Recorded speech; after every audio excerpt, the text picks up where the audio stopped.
Hi, good morning. Once again, this is Mike at welcome sa akin channel mga ka-asenso.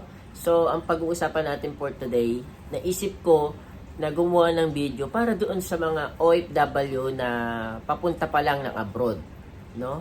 Yung mga paalis pa lang.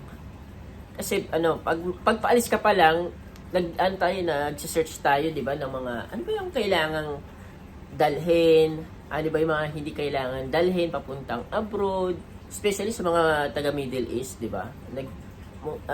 Mga nakausap ko, ano yung sinesearch nyo bago ano ba yung mga kailangan dalhin? Ano ba yung mga hindi dapat dalhin? Baka may yung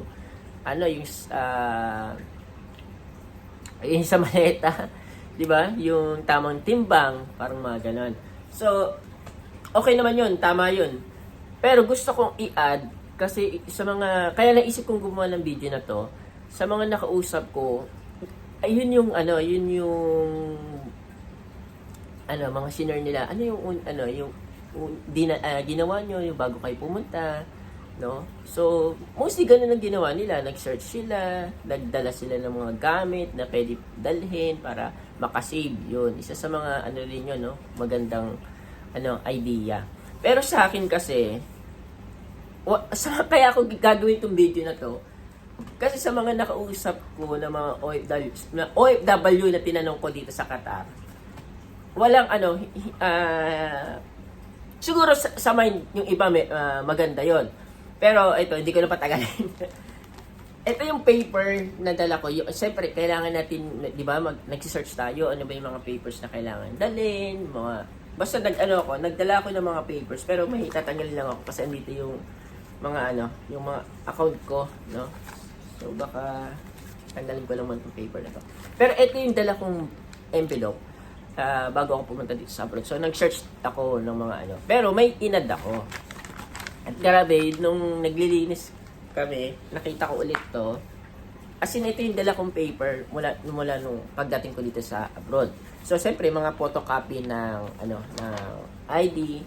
Kasi, yun nga, niready ko talaga yan. Niready ko yung yan. Niready ko yun sa PIN ID, mga ganun. And ito kasi matagal na talaga ako mayroong account sa sa Financial Call.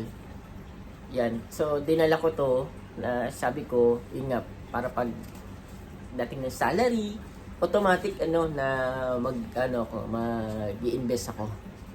Yan. And ayun, ito yung mga proof of receipt ng mga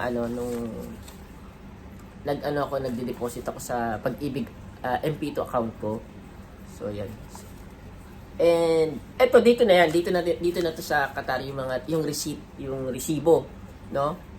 Tapos eto dinala ko to sa atin to yung account ko sa Pag-ibig, nag-register ako. So dinala ko yung para ma-remind ba.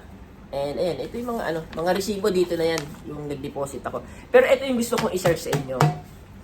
Bago ako umalis, bukod dun sa pag-share ko, yung niready natin yung maleta natin, 'di ba? Niready natin yung papers natin. Pero i-ready rin natin yung mindset natin. So paano? Grabe, sobrang laking tulong nito sa akin. Ito, sinearch ko talaga to bago ako umalis. No. Ayan no. Wait lang May ayan, yung mga sa SSS account ko. And yung mga kailangang kontakin pagpunta ko dito sa Qatar. Grabe. And ayan, photocopy. Mga photocopy ng ng valid ID ko. So, yan. And ito. Ito na talaga. Yan. Salamat dun sa sa website na to. Basta nag-search ako ng ano ba title ng basta ito yung lumabas kasi at nakalimutan ko yung exactly sinearch ko bago ako umalis and dinownload ko tapos pinarin ko to. So ito yung parang ayan, 3 important but forgotten laws of savings money. So yan, law number 1. Ito dati, nung bagong dating ko, meron akong yung nasa room ako. Nakalabas to. Yung madali ko makikita, madali ko mababasa para ma-remind ako. So, yan. Nag-print talaga ako nito nung bago pumunta dito sa abroad. So, yun, grabe. So, sana sa mga OFW na papunta pa lang, paalis pa lang ng sa bansa natin, kung saan man kayong bansa, no? I-ready natin yung mindset natin. Kung pwede kayong mag-print, no? Ng mga gantong yung about sa savings, about sa investment. So, ayan, no? Remember why you want to save. And every peso count, yung ganun. And so, mahaba to. And lang, para mga short message lang. Basta mag-print kayo ng something na magre-remind sa inyo about sa pag-i-invest at pag-save. I-ready na natin yung mindset natin, no? Dito sa abroad. Para pagdating ng salary, kasi ang nangyayari, based rin sa mga nakausap ko, pagpunta nila, tapos yung sahod nila, syempre iba padala sa yung mga sumunod na taon na mga buwan, may mga nagiging extra sila at hindi nila alam kung saan nila ilalagay. And dahil nga wala silang parang plan, parang nila yung alam mo yung deserve, mga ganon na oo, yung parang sabi nung nakausap ko, actually yung nagkaroon na ako ng extra, talagang sabi niya, na siya na-tempt siya, sabi niya, gusto ko ng bagong cellphone, gusto ko ng laptop, gusto ko ng bagong sapatos, damit, walang problema dun. Pero unahin natin yung pag-save at pag-i-invest. So, sa mga paalis pa lang, yan, i-recommend ko na kayo, mostly ng mga nakausap ko dito sa Qatar. And siguro hindi ko naman lalahatin. Meron din talagang yung siguro yung mga ibang katulad ko rin na yung mindset talaga na ready nila bago pagpunta dito sa abroad. So, yun, yung mga ganitong bagay na magre-remind sa'yo.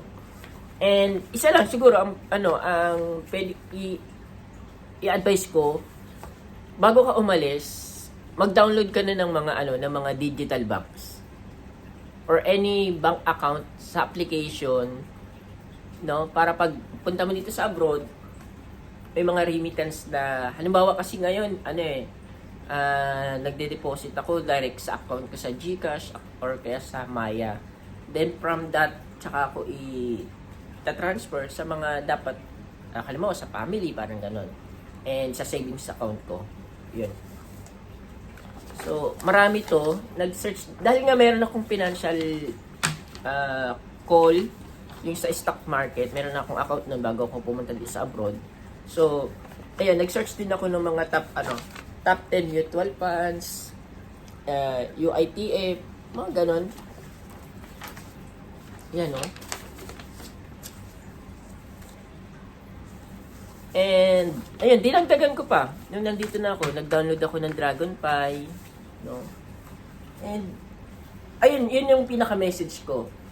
Bukod sa paghahanda sa maleta, mga everything na kailangan dalhin, papunta sa abroad, kung saan man kayo papunta, itong message na to, para sa mga, sa mga papaalis ng bansa natin dyan sa Pinas, na i-ready yung mindset, kung pwede mag-print out ng mga gantong message or separate your savings from your regular account. Mga gantong bagay sobrang helpful talaga na nakatulong sa akin sa pag-save at pag-i-invest. And ayun, mag-download kayo, mag-register kayo bago umalis, no, ng Pag-ibig MP2. Sobrang recommend ko yung Pag-ibig MP2. Kagandahan kasi diyan, voluntary siya na savings. So, ma-delay ka ng 1 buwan, 3 buwan, or hindi ka hulog, wala siya yung mga parang penalty. So, yung mga mahuhulog mo, secure yun hanggang mag-mature siya ng 5 years. So, for further, siguro, yun, gawa ulit ako ng ibang video. Ito, short lang talaga gusto ko dito. Gusto ko lang ipakita para sa mga paalis pa lang na yung pagre-ready ng ng mindset, mag-print out kayo about sa savings, about investment, and ayun nga, ulitin ko ulit, no, yung pag-download ng mga application, pag-register sa Pag-ibig MP2, ng digital bank. So, yun lang. Maraming salamat mga ka-Asenso. Once again, this is Mike.